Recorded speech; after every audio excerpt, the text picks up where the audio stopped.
Hello student, कैसे हैं आप सब लोग। स्वागत है आपका अपने यूट्यूब चैनल एनसीईआरटी खुलवे क्लासेस फॉर मैथ्स में। स्टूडेंट्स, मैथमेटिक्स की क्लास के अंतर्गत आज हमारा फिजिक्स की क्लास चल रही है, जिसमें हम डिस्कशन करेंगे गॉस की प्रमेय के अनुप्रयोग। इससे पहले हम गॉस की प्रमेय पर चर्चा कर चुके हैं। तो गॉस की प्रमेय के अनुप्रयोग के अंतर्गत आज हम सबसे मोस्ट इम्पॉर्टेंट टॉपिक पर चर्चा करने वाले हैं। स्टूडेंट, मोस्ट इम्पॉर्टेंट टॉपिक है अनंत लंबाई के एक समान आवेशित सीधे चालक तार के निकट वैद्युत क्षेत्र की तीव्रता। ठीक है स्टूडेंट, तो इस पर हम डिस्कशन करेंगे। तो इसकी शुरुआत करते हैं। सबसे पहले शुरुआत करते हैं।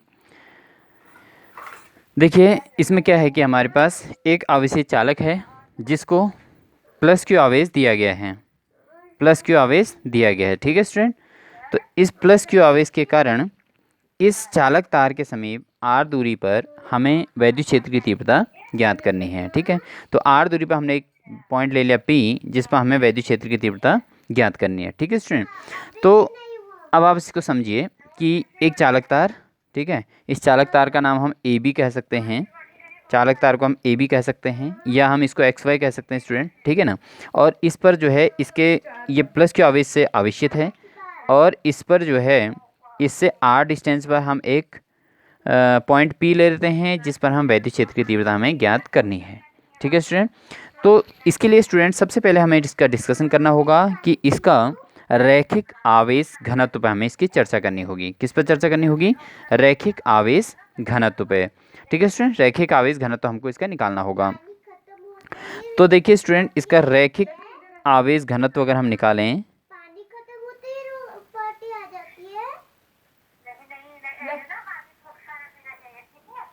रैखिक आवेश घनत्व जो होता है हमारा लैम्डा इज इक्वल टू होता है Q/L।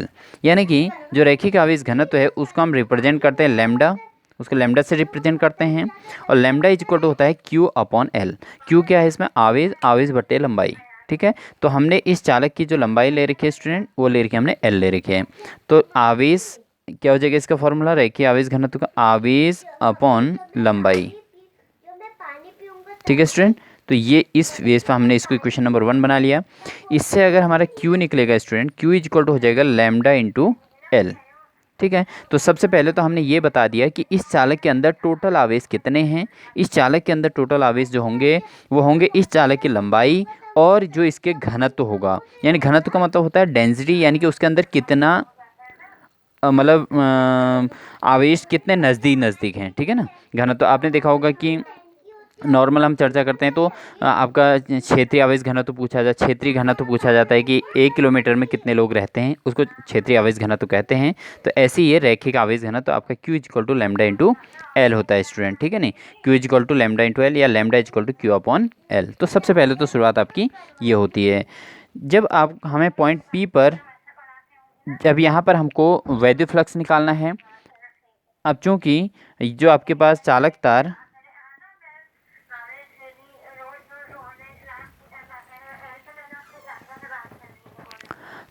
जो है, चालक तार से r दूरी पर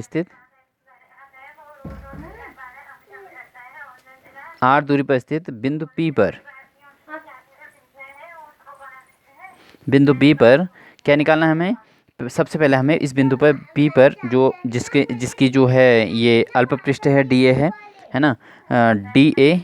ठीक है ना, अल्प पृष्ठ क्या है? dA पर हमें वैद्युत फ्लक्स निकालना है। सबसे पहले क्या निकालना होगा स्टूडेंट?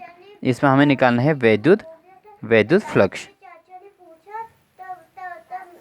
तो वैद्युत फ्लक्स को हम कहेंगे डी फाई।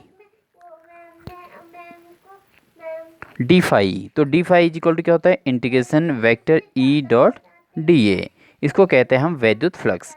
अब ये वैद्युत फ्लक्स जो है स्टूडेंट, वैद्युत फ्लक्स का फॉर्मूला होता है phi E is equal to vector E dot dA होता है। लेकिन यहाँ पर हमें डी फाई इसलिए कह रहे हैं क्योंकि यहाँ पर हम केवल अल्प पृष्ठ पर, इस अल्प पृष्ठ पर हम वैद्युत फ्लक्स निकाल रहे हैं। ठीक है ना, तो इस चालक तार के चारों ओर हम एक बेलनाकार गॉसियन पृष्ठ की कल्पना करेंगे, तो उससे हम वैद्युत फ्लक्स निकालेंगे। जब हम वेक्टर E डॉट dA, तो वेक्टर हटा देते हैं तो E dA into cos theta हो जाएगा। ई डी ए क्या हो जाएगा, कॉस थीटा हो जाएगा स्टूडेंट। ठीक है, अब आपके पास इसमें आपको ध्यान देना है, ये जो कॉस थीटा जो एंगल होगा वो किसके बीच होता है, ई व डी ए, ई व डी ए के बीच कोण के बीच जो कोण होता है वो theta, theta is equal to कितना अंश, 0 अंश होगा। चूंकि ई और डी ए क्या हो स्टूडेंट, दोनों एक दूसरे के पैरेलल हैं, ये एक दूसरे के समांतर हैं दोनों, ये और ये दोनों समांतर होते हैं। तीव्रता भी बाहर की ओर होती है, प्लस आवेश है, प्लस आवेश तीव्रता बाहर की ओर उत्पन्न करता है अपने से बाहर की ओर, और जो डी ए है इस प्लस आवेश के कंपेयर में बाहर की ओर है, तो दोनों पैरेलल हो जाएंगे। और जब पैरेलल होते हैं तो जो एंगल बनता है स्टूडेंट वो बनता है 0 अंश, और कॉस 0 की जो वैल्यू होती है, कॉस 0 की वैल्यू होती है 1। ठीक है स्टूडेंट, तो इससे d phi E is equal to क्या हो जाता है, E dot d A. Cos 0 की वैल्यू कितनी हो जाएगी, 1 हो जाएगी, ये कॉस 0 अंश इसको कह दें। और कॉस 0 की वैल्यू कितनी होती है स्टूडेंट, कॉस 0 की वैल्यू होती है 1 होती है, तो d phi E is equal to हो जाएगा आपका ई डॉट डी ए। ठीक है स्टूडेंट, तो ई डॉट डी ए हो जाता है। ये तो आया हमारा वैद्युत फ्लक्स कहाँ पर स्टूडेंट, ये वैद्युत फ्लक्स आया हमारे केवल अल्प पृष्ठ पर, इस अल्प पृष्ठ पर वैद्युत फ्लक्स आ जाता है student, d phi is equal to E dot d A. ठीक है फ्रेंड, तो इस तरीके से अब हमें क्या करना है, हम इसके चारों ओर, इस चालक तार के चारों ओर एक बेलनाकार पृष्ठ की कल्पना करते हैं। देखिए आपको पता है कि चालक तार क्या है, एक रॉड के समान है, और एक रॉड क्या होता है, अपने चारों ओर वैद्युत फ्लक्स उत्पन्न करेगा। जब चारों ओर वैद्युत फ्लक्स उत्पन्न करेगा यानी कि वैद्युत क्षेत्र उत्पन्न करेगा, तो समझ लीजिए कि एक बेलन की आकृति बन जाएगी। ठीक है ना, तो इससे क्या हो जाएगा, देखिए अब यहाँ से आगे को समझेंगे। अब हम इसमें क्या करते हैं, चालक तार के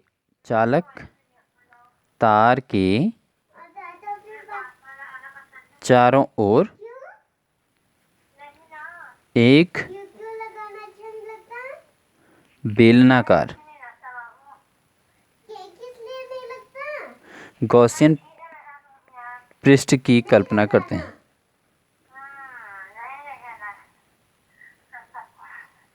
गॉसियन पृष्ठ की कल्पना करते हैं। ठीक है स्टूडेंट, तो अब जब इसके गॉसियन पृष्ठ की हम कल्पना करेंगे तो इसका मतलब हम पूरे चारों ओर निकाल देंगे, क्योंकि अभी हम केवल अल्प पृष्ठ इतने डीए पर निकाल लेते वैद्युत फ्लक्स। ठीक है, अब हम पूरे बेलन पर निकाल देंगे, तो पूरे बेलन पर जब हम वैद्युत फ्लक्स निकालेंगे तो स्टूडेंट इसको करेंगे हम फाई ई।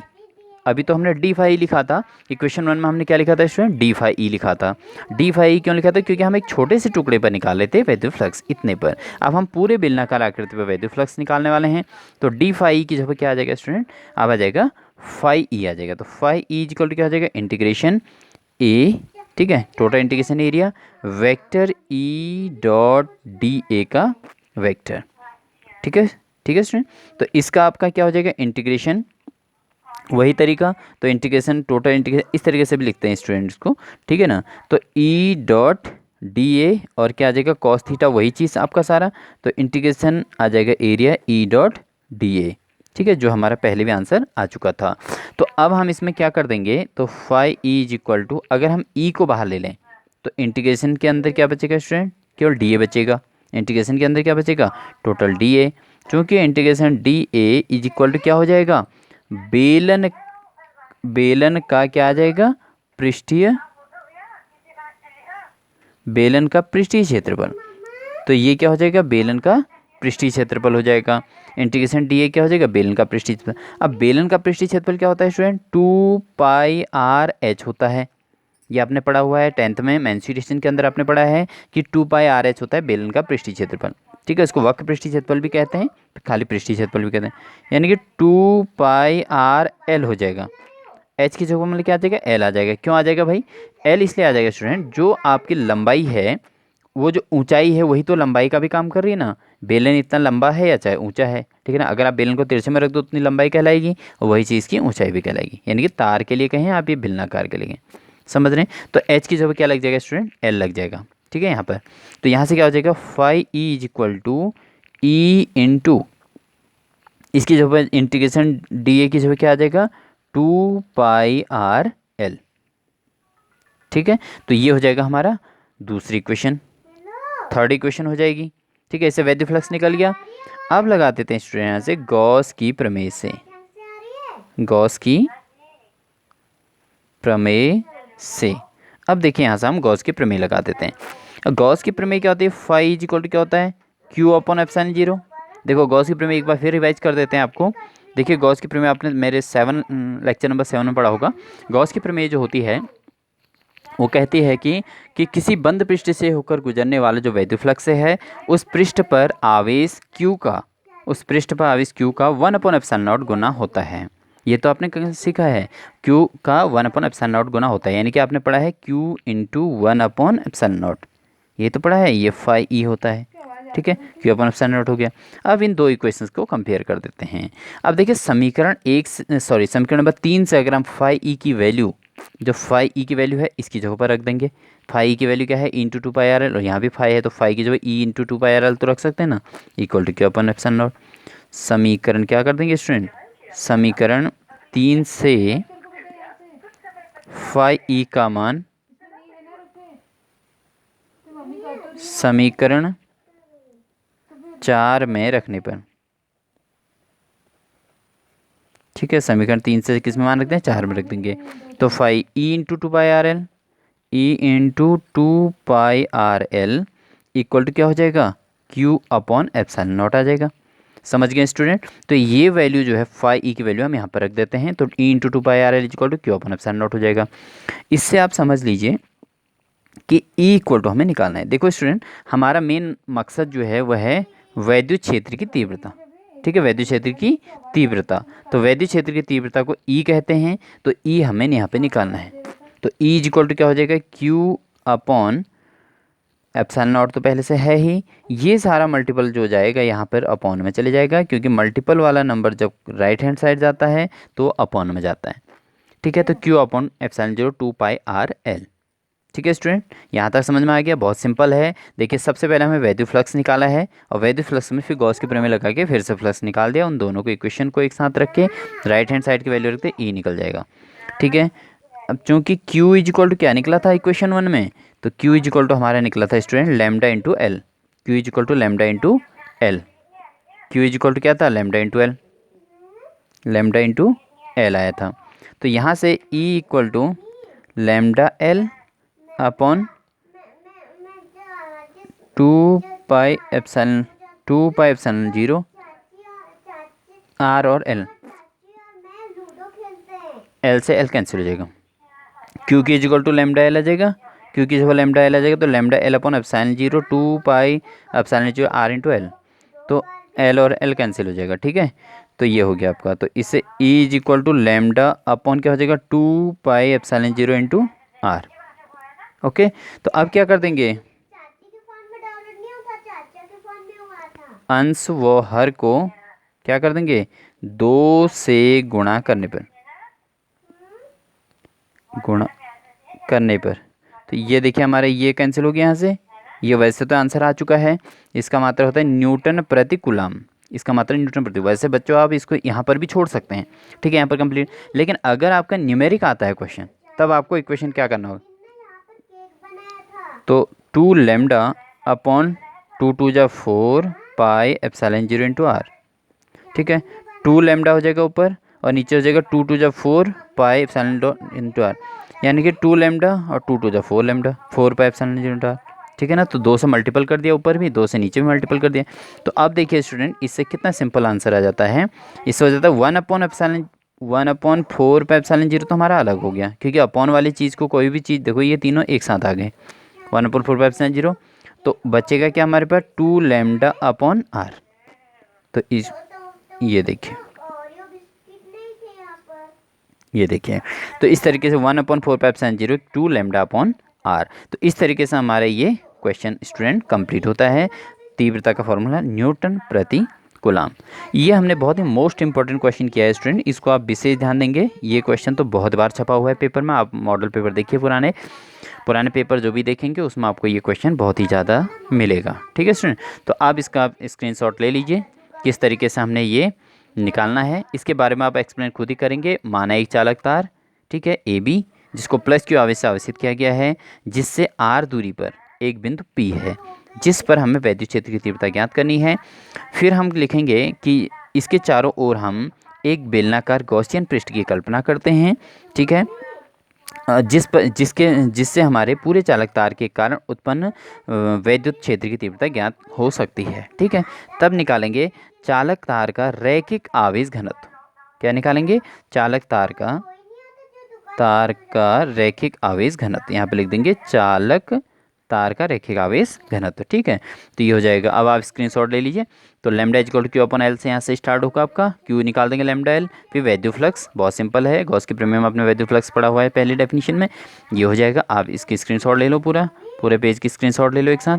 ठीक है, और उसके बाद हम नेक्स्ट पे थे, ये देखिए फिर हम इस तरीके से इस पेज की स्क्रीनशॉट ले सकते हैं और आप बढ़िया तरीके से इसको प्रिपेयर कर सकते हैं स्टूडेंट।